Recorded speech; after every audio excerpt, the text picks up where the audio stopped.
القصة اللي غادي نعاود لكم اليوم ضروري خاصنا نشربوا عليها قهوة. القصة ديال اليوم اللي غنعاود لكم غادي تكون من بين أروع القصص اللي تقدروا تسمعوا في حياتكم. القصة غادي تكون بعيدة على الرعب والغموض، على العكس غادي تكون قصة رائعة ومشوقة وممتعة ديال بصح، وفوق هادشي أنها قصة حقيقية ووقعات هنا في المغرب. وأنا الصراحة كنت شي مخرج والله تندير في شي فيلم مغربي، حيت قصة تستاهل، عجباتني بزاف ديال بصح، وتنتوما انا متيقن غتعجبكم. المهم الخوت، باش بلا ما نزيد نطول عليكم اكثر، ما تنساوش تخليو لايك وتبارطاجيو مع صحابكم، ولا بغيتو تدخلوا عندي الانستغرام باش تبقاو قراب مني اكثر، ولا تقترحوا عليا شي موضوع ولا شي قصه غادي يبان لكم هنايا، تماك تقدروا تواصلوا معايا. المهم الا عندك اي اقتراح ديال شي موضوع ولا شي قصه وقعات لك، ما عليك غير تواصل معايا، راه كنجاوب على كاع لي ميساج. ودابا ما عليكم غير تانستاليو شي قهيوه ولا شي اتاي حداكم وعيشوا معايا هاد القصة الرائعة اللي غادي تسمعوا.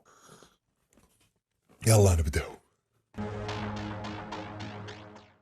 أول حاجة بغيت نقول لكم هو الأسماء ديال هاد الشخصيات كاملة اللي غادي تسمعوا في هاد القصة كلهم بدلتهم بأسماء آخرين، لكن القصة كلها بطبيعة الحال حقيقية وبقاع التفاصيل ديالها. على أيين القصة ديالنا غادي تبدا في مدينة آسفي سنة 1984 مع واحد العائلة لاباس عليها. كان واحد الراجل تماك سميتو الحاج محمد.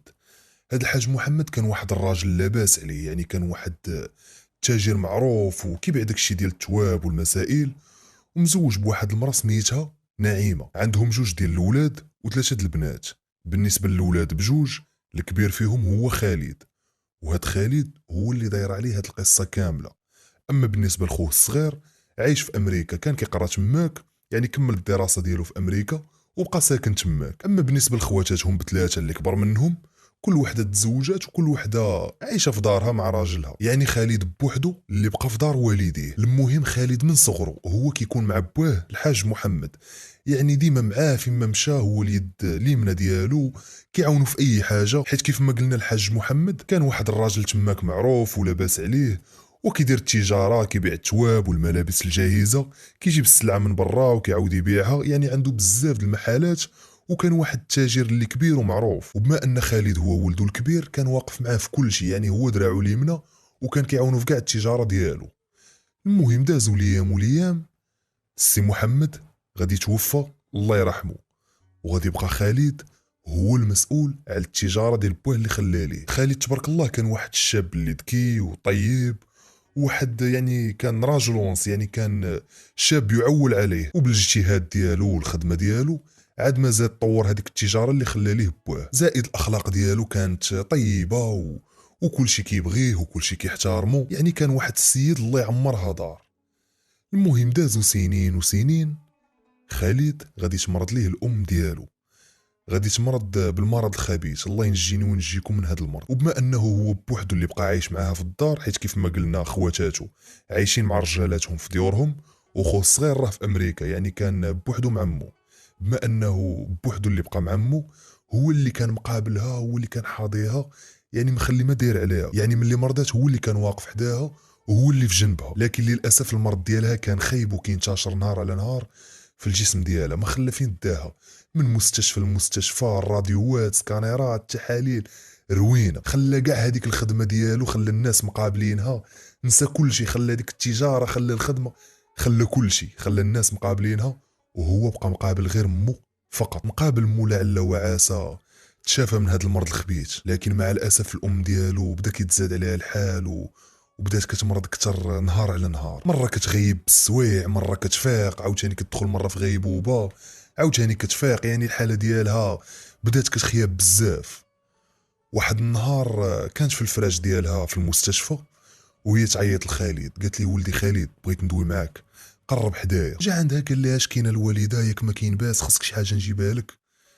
قلت لي لا ولدي اسمعني اش غنقول لك، انا راه بديت كنحس براسي نهار على نهار كنموت، وكنحس براسي ما بقاش ليا بزاف في الدنيا. خالد قال لي لا الوالده ما تقوليش هكا، بزاف الناس تشافوا من هذا المرض، ان شاء الله تصحي وتنوضي على رجليك ونعاودوا نفرحوا بك مازال. قالت لي شوف ولدي، انا اللي حاسه براسي، انا اللي حاسه براسي ما بقاش ليا بزاف في الدنيا. اسمعني يا ولدي، بغيت نقول لك واحد الحاجه، كيف ما كتعرف انا حياتي كامله وانا كندير الخير وكنصدق يعني الحمد لله واحد المرة كنت مزيانة مع الله، وعمري ما درت شي ذنب خايب ولا اذيت شي واحد ولا، الحمد لله حياتي كاملة دوزتها مزيان.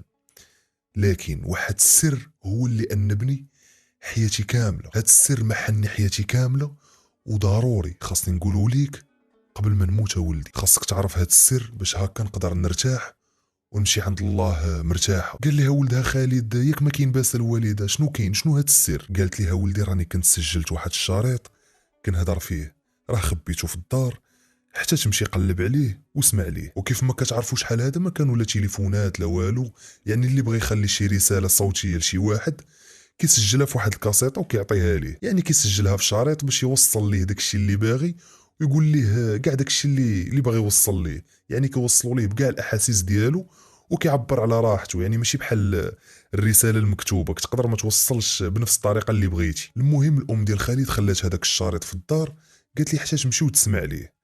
لكن واخا هكاك خالد ما خداش الامر بجديه، قال لها لا الوالده نسي عليك هادشي دابا، المهم هو تصحي وتعاودي توقفي على رجليك. لاله ناعمه بدا كيتزاد عليها الحال كتر وكتر، وفي هذيك الليله نيت فاش كانت كدوي مع ولدها عاوتاني غيبات ودخلات في غيبوبه. خالد خرج برا قاعه الانتظار وبقى كيتسنى وكيتامل في هذاك المنظر الحزين اللي عايشوا هذيك الايام، وكيشوف في الحاله ديال الام ديالو. غادي تفوت 12 ديال الليل وغادي يرجع للدار باش يرتاح، حيت خاصو غدا عاوتاني يفيق باش يرجع للمستشفى عند الام ديالو. وراكم عارفين الحاله ديال مرافق المريض حتى هي كتكون خايبه كتر، يعني خصوصا ملي كيكون شي واحد قريب لك من عائلتك، يعني الحاله ديالك كتكون خايبه كتر. المهم خالد غادي يدخل هذيك الليله للدار حزين وكئيب وحتى الدار اللي دخل ليها واخا كبيره واخا فيلا ومفرشه احسن الفراش، لكن كلها حزينه وكئيبه. جلس في واحد الكرسي وبدا كيتامل في هذاك البلاء اللي فيه. وهنا تفكر هذاك الشريط اللي قالت ليه الام ديالو، قال هذاك الشريط قالت لي نوض نسمعه. ناض بدا كيقلب عليه في حوايجو، ما لقاش. مشى الحوايج ديالها هي، بدا كيقلب حتى غادي يلقاه اخيرا في واحد الرزمه.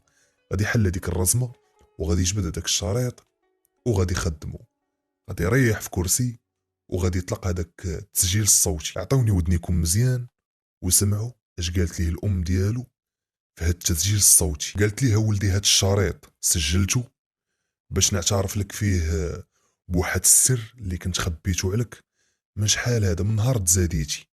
وهذا الشريط ولدي راه ما غادي تسمعه حتى نكون انا يا ما بين الحياه او الموت، ولا غادي تلقاه غير بالصدفه من بعد ما غادي نموت. قالت لها ولدي انت عارف باللي بطبيعه الحال كنبغيك بزاف وانت اعز ولادي، وعمري قصرت من جهتك في شي حاجه ولا بخلت عليك بشي حاجه، عمري مديت يدي عليك ولا خليتك تحتاج لشي حاجه. خاصك تعرفها ولدي باللي انت هو نور عينيا، وانت ولدي العزيز اللي كنبغيه، وانت هو الراجل ديال الدار من بعد ما مات باك، وتبارك الله عليك راجل وناص وقافز وواعي وذكي، والاخلاق ديالك حسنه وفيك بزاف د الحوايج زوينين وبزاف الاخلاق اللي زوينه. واش عقلت يا ولدي ملي قلت لك واحد النهار دير لك شي تجاره خاصه ولا دير لك شي شركه خاصه في جانب داكشي اللي خلى لك باك الله يرحمه؟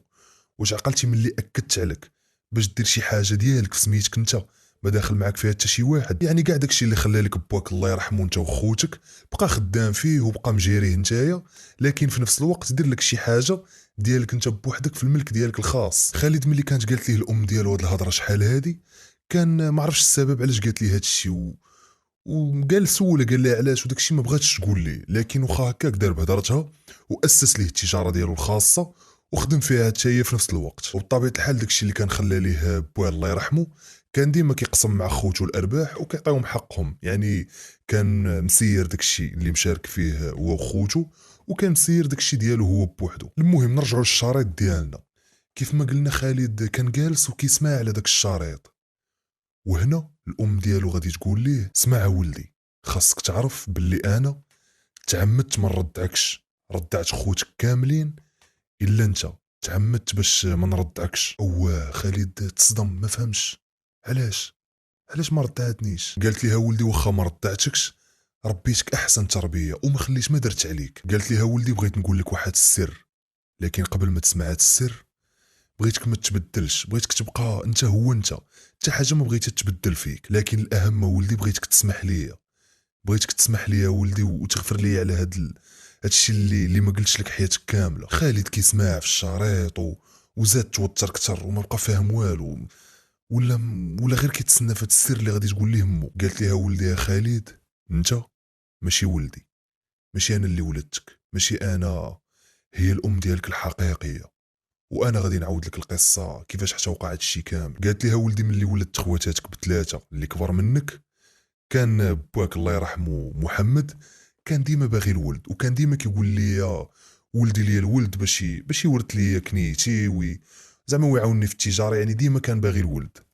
انا ولدي خفت حيت كان كيقول لي الا ما ولدتيش لي الولد هاد المره راه غادي نتزوج عليك ولا غادي نطلقك. وانا ولدي خفت لي يطلقني ولا يمشي يتزوج عليا. طاحت عليا واحد الفكره، يعني قلت مع راسي الا مشيت حتى ولدت هاد المره الرابعه بنت راه صافي، يعني صافي غادي يطلقني ولا غادي يتزوج عليا. قلت اش غادي ندير، هزيت كاع الفلوس ديالي وهزيت كاع هذاك الذهب ديالي اللي عندي، وخديت شويه الفلوس من الفلوس ديال باك الله يرحمه اللي كان مخبيهم، وهزيت هذاك الشيء كامل وديته لواحد الممرضه في واحد المستشفى. اتفقت انا وهذيك الممرضه وقلت ليها النهار اللي غادي نجي نولد فيه، الا ولدت فيه بنت بدلي لي البنت بالولد، يعني شوفي شي امراه اخرى غادي تولد ولد اعطيني الولد ديالها، وشدي هذيك البنت ديالي اللي ولدت اعطيها لها هي. وداك الشيء اللي وقع بالضبط ولدي. النهار اللي غادي نولد فيه ولدت فيه بالفعل بنت، لكن هذيك الممرضه اللي تلاقيت معاها وتفاهمت معاها هزات البنت ديالي وداتها لواحد المراه. هذيك المراه دارت ليها البنج ولا دارت لها واحد المخدر باش تنعس ما تبقاش عاقله. هذيك المراه كانت ولدات ولد، هزات لي الولد ديالها عطاتو ليا، والبنت ديالي اللي ولدت انا هزات عطاتها لهذيك المراه. وبطبيعه الحال المراه ملي فاقت من هذاك البنج ولا هذاك المخدر لقات راسها والده بنت، فرحات بها، يعني راه بنتها. داكشي علاش انت ولدي يا خالد ماشي ولدي، انت ولد هذيك المراه. وهذيك المراه اللي خدات البنت ديالي ما بقيتش شفت هذيك البنت، يعني بنتي ما بقيتش شفتها من هذاك النهار. ولكن انت ولدي ربيتك احسن تربيه ودرتك بحال ولدي، يعني وكانك من لحمي ودمي. اما بنتي الحقيقيه راني ما بقيتش شفتها من ذاك النهار، ولكن انا متيقنه باللي غادي يتهلاو فيها وغادي يعاملوها زعما بنتهم، راه اصلا على عند بالهم وما راه بنتهم، يعني ما غادي يقصروا من جهتها من حتى شي حاجه. اما انت ولدي بطبيعه الحال ملي رجعت هزاك للدار ودخلت للدار فرح بك بواك بزاف واحتفلنا يعني كانت الامور كلها بخير. لكن ولدي ربي عاقبني، كان كيصحاب لي كنولد غير البنات، كنقول انا كنولد غير البنات. لكن من بعد عامين ولدت خوك الصغير، واخا في الحقيقه كان كيصحاب لي عمري نقدر نولد الولد، لكن الحمد لله على كل حال. انت ولدي وحتى خوك الصغير حتى هو ولدي، وبجوجكم ولادي وبجوجكم بحال بحال. وهذا ولدي هو السر لان بني حياتي كامله وانا مبرزطني. وكنظن ان حتى هذا المرض اللي جاني غير عقاب من عند الله على هذا الشيء اللي كنت درت. لكن الحمد لله على كل حال، الحمد لله على كل حال، والحمد لله على كاع هذا الشيء اللي وقع. المهم ولدي الحاجه اللي بغيت داب والحاجه اللي كنأكد عليها هو بغيتك تسامحني باش نتلاقى مع الله مرتاحه، وحتى في قبري الناس مرتاحه. دير في بالك باللي كنبغيك وغادي نبقى ديما كنبغيك حتى النهار اللي غادي نموت فيه. وهنا سال الشريط. تخيلوا معايا دابا الحاله ديال خالد كيفاش غادي تكون، حطوا راسكم في بلاصتو. شحال من نهار هو ما كينعش غير بسبب هذا المرض ديال مو، يعني هذا المرض اللي جا لمو مابقاش كينعس، مابقاش مرتاح، ولا مبرزط، ما بقى عنده المورال حتى شي حاجه. زيد عليها هاد السر اللي سمع دابا. تخيلوا الحاله ديالو كيفاش غادي تكون. طبيعه الحال خالد تصدم في بلاصتو وما كان عنده ما يدير من غير بقى كيبكي الليل كامل، بقى كيبكي في بلاصتو في الكرسي حتى غادي يديه النعاس وغادي ينعس. غادي يفيق الصباح، غادي يلبس حوايجو وغادي يمشي نيشان عند الام ديالو للمستشفى. غادي يدخل عند مو المستشفى، غادي يلقاها في غيبوبه.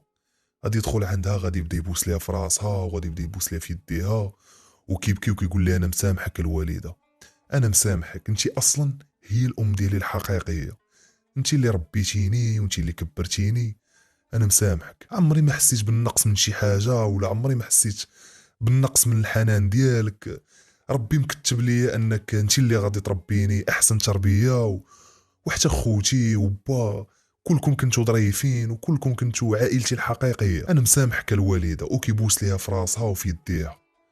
الام ديال خالد كانت فايقه وكتسمع كاع هذيك الهضره اللي كان كيقول، حيت في الحقيقه ملي دخل غير دارت راسها ناعسه، يعني خافت من رده الفعل ديالو كيفاش غادي تكون. لكن ملي سمعت هذيك الهضره كامله فاقت كتبكي وعنقاتو وقالت لي المسامحه ولدي، وتعانقوا وتسامحوا. المهم دازت الايام والايام، وبالضبط دازوا شي اسابيع قليله، وهنا غادي توفى الام ديالو الله يرحمها.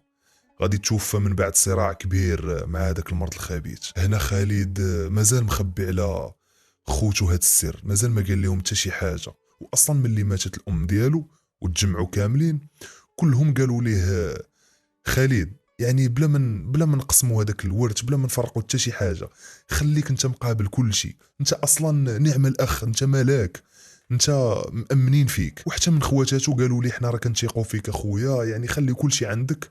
يعني اصلا هو كان كيعطيهم ديما حقهم، يعني الامور كانت كلها مزيانه. خواتاتو قالوا لي خلي كل شيء عندك، الا مشينا حتى قسمنا هذا الورث وقسمنا هذا الشيء راه يقدروا رجالاتنا ياخذوا داك الشيء ويقدروا ما يسيروش مزيان، راه ما غاديش نلقاو احسن منك انت. خالد غير جالس وكيسمع ليهم وكيتامل، كيقول واش نقول لهم هذا السر ولا ما نقولوش دابا، حار ما عرف ما يدير. زيد عليها عاد تفكر علاش كانت كتاكد ليه مو باش يدير شي تجاره ديالو الخاصه. عاد تفكر داك علاش كانت مو كتحكر عليه وكتقول ليه بغيتك دير شي تجاره ديالك خاصه وبغيتك دير الشركه ديالك الخاصه اللي تكون بسميتك بوحدك. عاد عرفات هادشي علاش، يعني خافت عليه شي نهار زعما اللي يتكشف هاد السر وخوتو يقدروا ما يعقلوش عليه ولا شي حاجه، ويصدق فقير ويصدق ما عنده والو. يعني مو كانت كتفكر ليه داكشي كانت كتاكد عليه باش يدير شي حاجه ديالو الخاصه. هنا خالد قال قبل ما نزرب وقبل ما ناخذ شي قرار ونصدق زعما نادم عليه ولا شي حاجه، اجي نمشي نتشاور مع واحد الصديق ديالي. هاد الصديق ديالو عميد في الداخليه، حيت اصلا خالد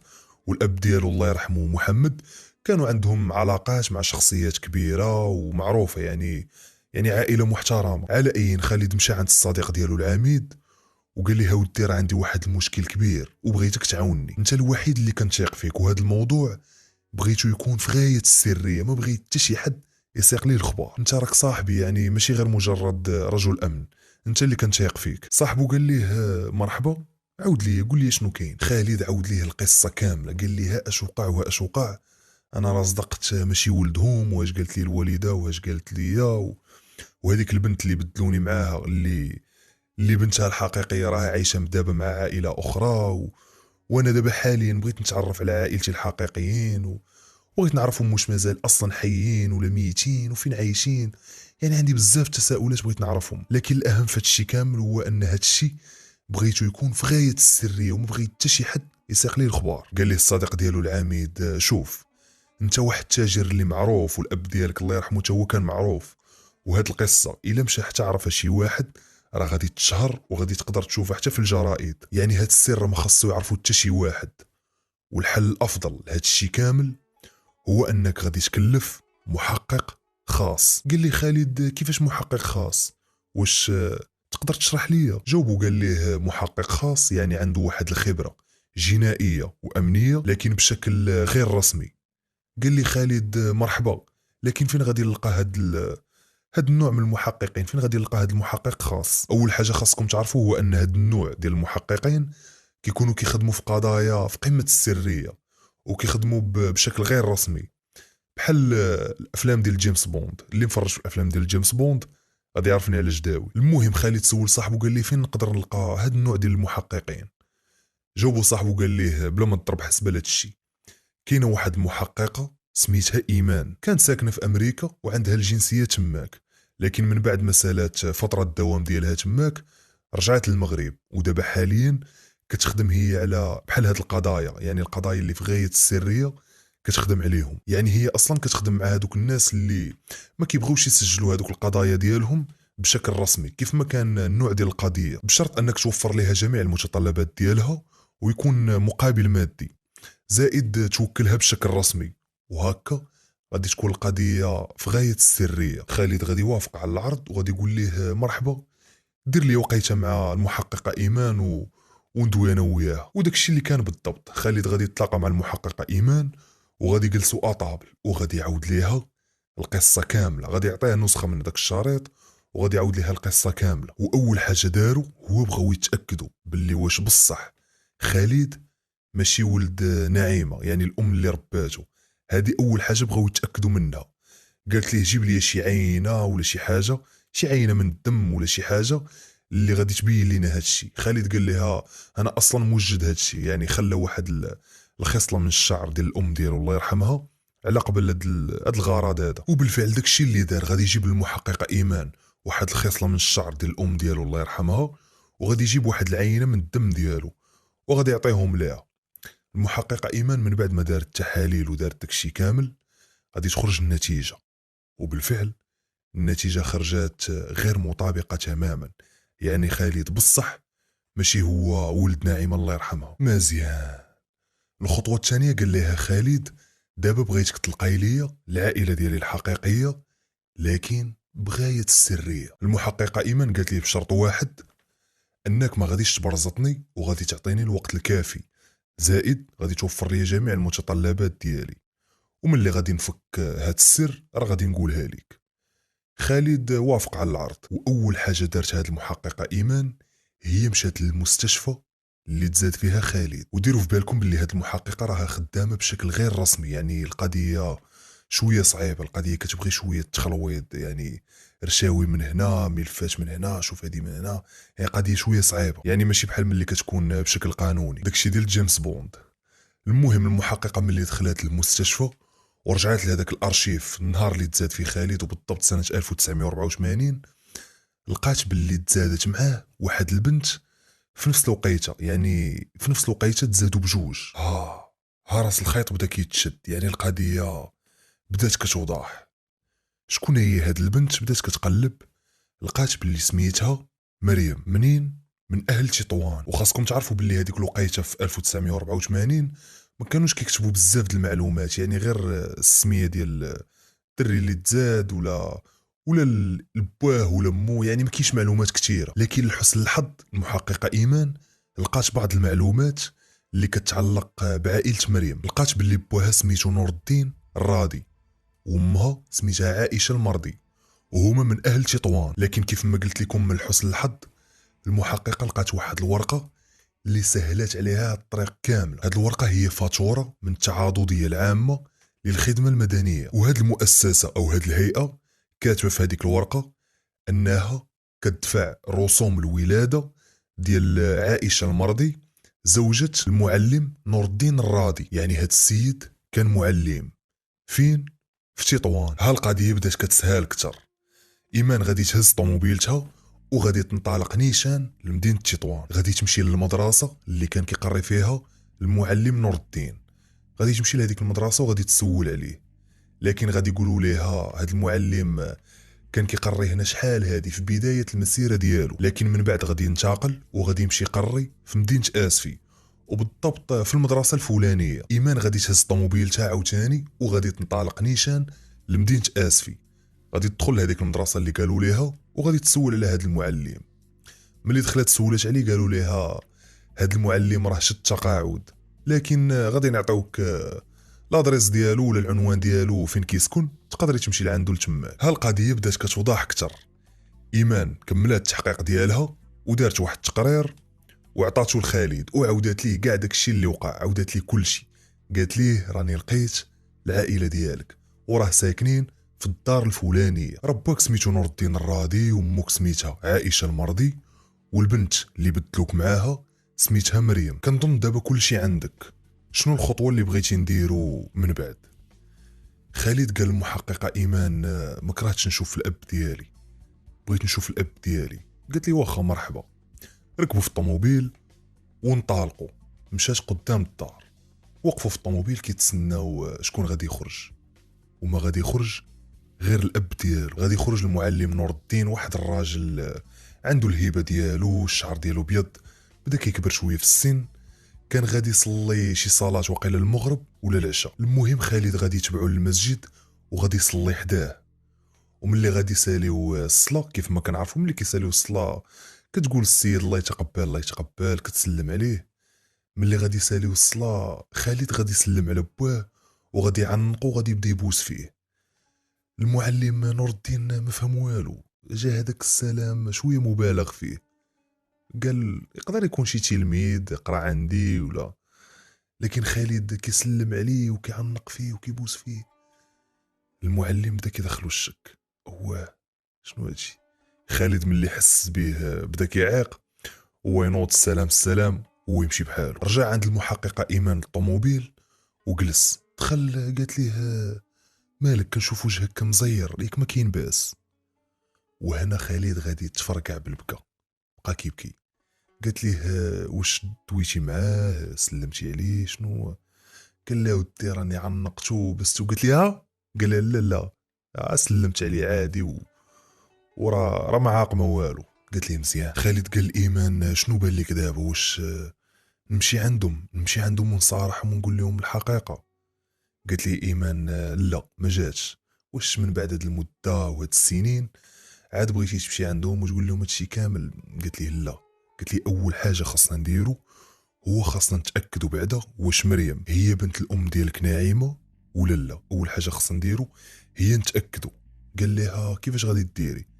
قالت لي انا غادي نشوف شي حل، غير عطيني شويه ديال الوقت. قال لها مرحبا. قال لي انا اصلا بيا غير مريم هي اللي تعرف الحقيقه وهي اللي نتاكدوا منها واش زعما بنت موي ناعمه ولا لا. قالت لي ايمان صافي خلي لي شويه الوقت وغادي نشوفوا هادشي. المهم المحققه ايمان بدات كتبع مريم اللي كان العمر ديالها ما بين 25 26 سنه. بدات كتبعها كتشوفها فين كتمشي، وعرفاتها باللي خدامه في واحد الشركات الكبيره في مدينه اسفي. زائد البنت كانت في قمه الجمال والاناقه وكانت واحد البنت محترمه ومؤدبه، يعني بنت بشوشه وضحوكيه وكل شيء كيبغيوها خوتها، كيبغيها بواها، كتبغيها امها، يعني بنت مقبوله. زيد على هذا الشيء مربينها احسن تربيه. المحققه ايمان بقات كتتبع مريم حتى لواحد النهار غادي تشوفها غادا للبحر هي وصحاباتها. ديك الساعه كان الصيف، شافتها غادا للبحر هي وصحاباتها. ناضت تبعاتها قالت هذه هي الفرصه. مشات ايمان شرات واحد المايو ديال البحر ومشات حتى هي تبعاتها وجلسات حداها، فرشات فوطه في الرمله حدا مريم وجلسات كتبحر حداها. دخلت هذيك المحققه كتعوم، وملي كانت خارجه من البحر مشات عند مريم وقالت لها واخا تعطيني هذيك الفوطه ديالك عافاك نمسح بها، راه خليت الفوطه ديالي في الطوموبيل. المهم دارت لها هذا الكانار هذا غير باش تقرب منها. قالت لها مريم ماشي مشكله هاك الفوطه ديالي. خدات الفوطه ديالها مسحات، بدات كتجبد مع الهضره فين كتسكني، واش انت بنت هنا واش هذه. قالت لها وانت؟ قلت لها انا جيت غير سياحه هنايا وعندي شي ايام قليله وغادي نرجع. قالت لها مريم مرحبا بك وزعما الا بغيتي تخرجي معنا راه كنخرج انا وصحاباتي، مرحبا بك والف مرحبا. واحد اللحظه مريم بغات تقاد الفوطه ولا بغات دير داك لومبر ولا شي حاجه بحال هكا، وقالت للمحققه ايمان عافاك واش تقدري تعاونيني؟ ناضت ايمان كتعاون فيها، وهنا استغلت الفرصه وخدات ليها شويه من الشعر ديالها. خدات واحد شويه من الشعر بلا ما تعيق وكأن شيئا لم يكن، وكملات معاه الهضره. هي هذيك بقاو داوين تبادلوا الارقام ديال الهاتف. بسلامه بسلامه ان شاء الله نتعايطوا نتلاقاو. هادي الله يعاون. هنا المحققه غادي تطير بهذيك العينه ديال الشعر اللي خدات المريم، غادي تطير بها وغادي تمشي تقارنها بينها وبين العينه ديال ام خالد نعيمه.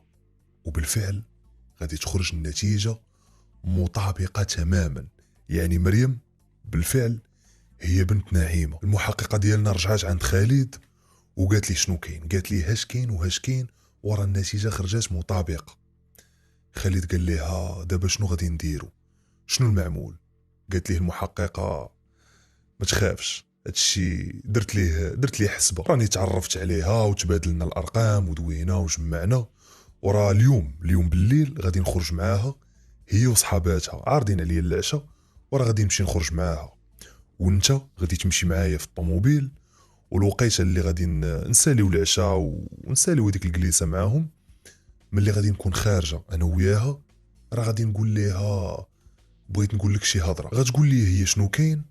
غادي نقول لها باللي واحد السيد هو اللي مصيفطني لعندك. هاد السيد راه عنده علاقه مع عائلتك، وبالضبط شي حاجه كتعلق بالرضاعه. وقيله هاد السيد رضعاتو الام ديالك ملي كان صغير. المهم نكذبوا عليه في الاول غير باش نفرشوا ليها الموضوع ومن بعد نقولوا ليها الحقيقه. خالد عجباتو الفكره، قال لها مرحبا، فكره مزيانه. وبالفعل داكشي اللي داروا. ركب خالد مع المحققه ايمن في السياره ومشاو انطلقوا عند مريم. دخلت ايمان جلسات مع مريم وصحاباتها، تعشات معاهم، ضحكوا ونشطوا. وملي سالت هذيك الصواري قالت المحققه، قالت لمريم واش تقدري توصليني، راه ما جبتش الطوموبيل. قالت لها مريم مرحبا، ماشي مشكل، يلا نوصلك. مشات ركبت معاه في الطوموبيل. وهنا المحققه ايمان قالت لها شوفي يا مريم، انت واحد البنت طيبه ومتخلقه ومحترمه ومؤدبه وظريفه واللي بغيت نقول لك هو بغيتك تسمحي لي على بدايه التعارف ديالنا. قالت لها مريم علاش، شنو كاين؟ قالت لها ايمان في الحقيقه التعارف ديالنا ما كانش غير بالصدفه، انا تعمدت باش نتعرف عليك. قالت لها مريم علاش زعما درتي هكا، شنو السبب؟ جاوباتها ايمان وقالت لها في الحقيقه انا مصيفطني واحد الشاب صيفطني باش نتعرف عليك، وهذا الشاب عنده علاقه مع عائلتك. ملي كنتو كتسكنوا شحال هذا في تطوان، وملي كان باك كيقري تماك. قالت لها مريم اها زيدي. قالت لها ايمان هذا الشاب راه مرضعاه الام ديالك، وهذا الشاب حاليا راه بغى يشوفك وباغي يقول لك شي حاجه. هنا مريم بدات كتضحك بواحد الطريقه استهزائيه. قالت الايمان فين هو هذا الشاب، وريني هذا الشاب فين هو. قالت لها المحققه ايمان علاش كتضحكي؟ قلت لها وريني هذا الشاب فين هو. قالت لها راه هو خليناه في السياره حدا هذاك المطعم. قالت لها يلا نرجعوا عنده ندويو معاه. وبالفعل داكشي اللي داروا، ملي رجعوا تلاقاو هما بثلاثه وجلسوا في واحد القهوه. واول ما شاف خالد هذيك البنت مريم تصدم من الشبه اللي كتشبه لخواتاتو اللي كبروا معاه، يعني واحد الشبه كبير لا يوصف. هنا مريم بدات كتضحك وقالت للمحققه ايمان دابا جيتي انت وهاد الشاب باش تفلاو عليا، جيتي انت وهاد الشاب باش تفلاو عليا وتنصبوا عليا. انا حاليا نقدر دابا ندير لكم الشوهه ونعيط للشرطه تجي تهزكم. قالوا لي لا لا لا بلاتي زكاي، راك فاهمه الموضوع غلط، غير بلاتي احنا نشرحوا لك. هنا دوا معها خالد وقال لها شوفي انيسه، حنا راه ما جايين لا نصبوا عليك ولا نتفلاو عليك. ها انت شوفي لاكارت ديالي، شوفي الوراق ديالي، انا واحد التاجر كبير معروف في الدار البيضاء، وراني جيت ندوي معاك غير على واحد الموضوع ديال كيتعلق بالرضاعه. هنا قاطعته مريم قالت ليه اش من موضوع ديال الرضاعه كدوي عليه؟ راه ملي قالت لي ايمان باللي موضوع ديال الرضاعه عرفتكم نصابه، حيت اصلا الام ديالي ما رضعتني لا انا ولا خوتي، بقى غير ترضعك نتايا، يعني ولادها ما رضعاتهمش، بقى غير ترضعك انت. هنا خالد وايمان تصدموا وما عرفوا باش تبلاو، يعني حصلوا ولاو غير كيدوروا في عينيهم وتصنقوا، ما بقاو عارفين شنو يقولوا. خالد غادي يجمع النفس ديالو وغادي يتشجع وغادي يقول لمريم في الحقيقه ماشي هادشي علاش جيت باش ندوي معاك، الموضوع كتر. قال لها كاين واحد السر خاصني نقوله لك، لكن هاد السر يقدر يصدمك. قالت ليه مريم شنو هاد السر، دوي شنو كاين قول لي. خالد غادي يجبد الورقه اللي كتبين على انه ماشي هو ولد الام ديالو ناعمه اللي رباتو. جبد لها ديك الورقه ووراها لها. قالت ليه ومن بعد فاش كيهمني هاد الشيء؟ قال لها مزيان. هنا غادي يجبد الورقه اللي كتبين على انها هي بنت الام ديالو ناعمه اللي رباتو. قال لها انت راك بنت الام ديالي ناعمه. مريم تصدمات فهمت والو. قال لها خالد في الحقيقه رحنا خدينا واحد العينه ودرنا التحاليل وطلعت النتيجه مطابقه تماما، انت راك بنت الام ديالي ناعمه. مريم ما فهمت والو، شافت في ايمان قالت لها في الحقيقه داك النهار ملي كنا في البحر راه خديت لك واحد شويه من الشعر ديالك وهو اللي درنا عليه التحاليل. مريم بدات كتغوت كيفاش هادشي، واش كتفلاو عليا؟ بدات يلا غدات. قالوا لها سكاي بلاتي. قال لها خالد ياك تزاديتي في المستشفى الفلاني؟ قالت لي قال لها ياك تزاديتي في النهار الفلاني؟ قالت لي هو يجبد لها الورقه ديال الاثباتات ديال النهار اللي تزادت فيه.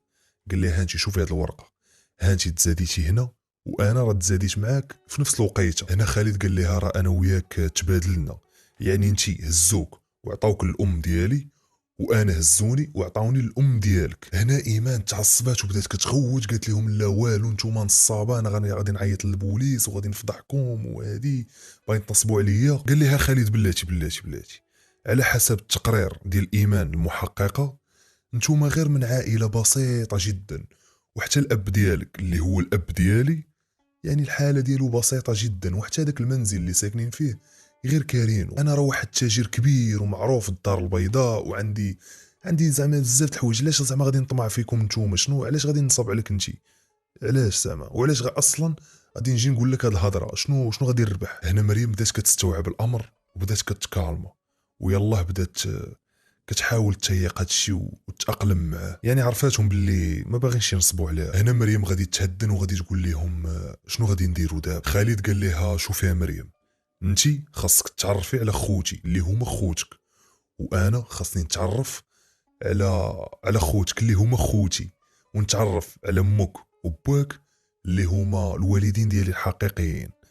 لكن انتي الوالدين ديالك الحقيقيين راه توفاو. كانت مريم شويه وتقبلات الوضع وقالت لخالد شنو المعمول دابا؟ شنو غادي ندير؟ قال لها خالد اول حاجه غادي نديرو هو بغيت نتاكد باللي امك عائشه المرضي هي الام ديالي الحقيقيه. انت راك متاكده باللي هادوك راه والديك؟ لكن انا مازال متاكدش. قالت ليه شنو نقدر ندير باش نعاونك؟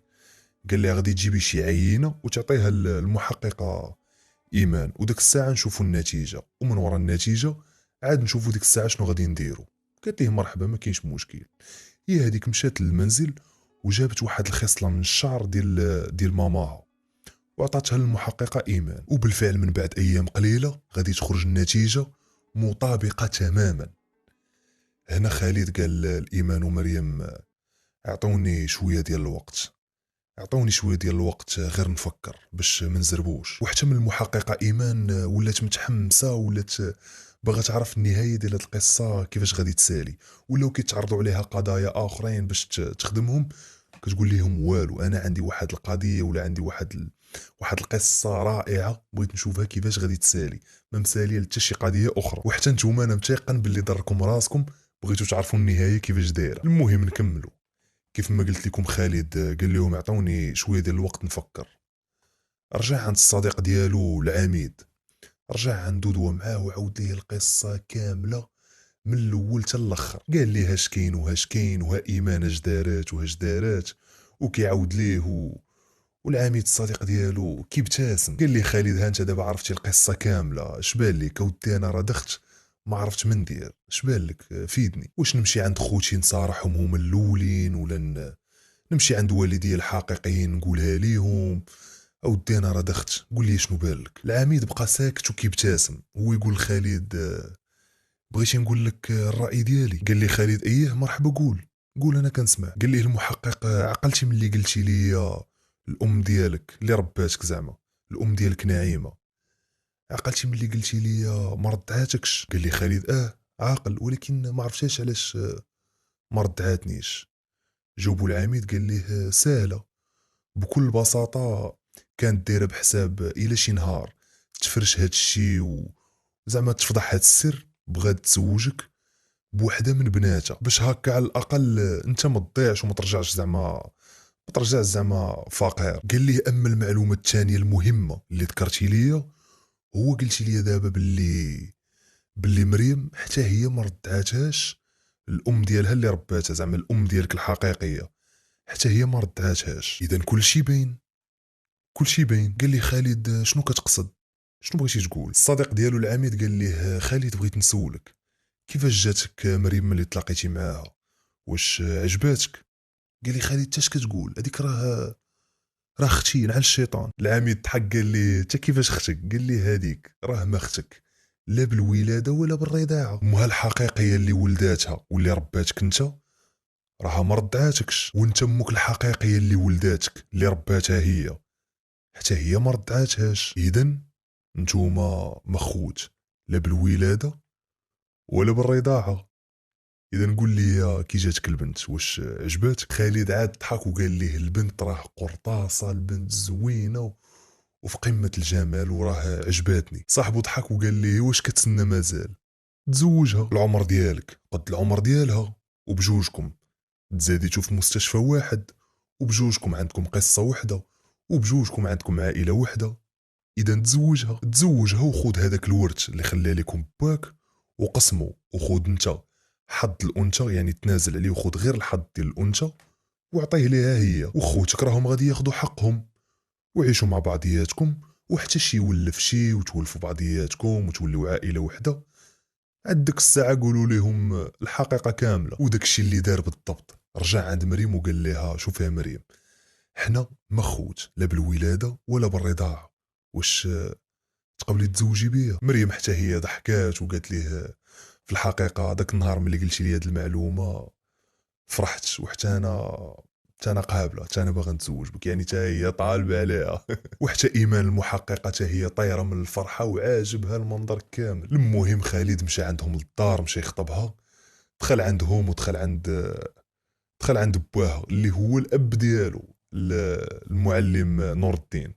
دخل عنده قال ليه ودي عمي راه باغي بنتك على سنة الله ورسوله، وانا واحد تاجر معروف في الدار البيضاء وكذا وكذا. باها شافو قال ليه ما عرفت فين شفتك انت، ما خافيش عليا. المهم قبل وتزوجوا مع بعضياتهم وفرحوا وداروا العرس وكل شيء داز بخير. ونسيت ما قلت لكم باللي النهار اللي تجمعوا فيه مع بعضياتهم مريم شافت خواتات خالد اللي كبر معاهم نفس الشبه، عرفتي كل شيء تصدم ما فهم والو، كتشبه ليهم نفس الضحكه، نفس الطول، نفس الشكل، واحد الشبه رهيب. وحتى خالد ملي شاف خوت مريم اللي هو خوتو اصليين، حتى هما كيشبهوا لي واحد الشبه كبير فوتوكوبي، يعني شي ارتاح لشي يعني كانت الامور كلها زوينه. المهم دازوا ليام وليام، خالد كان وزع داك الساعه الورث على خوتو وخدا هو حق الانثى وعطاه للزوجه ديالو مريم،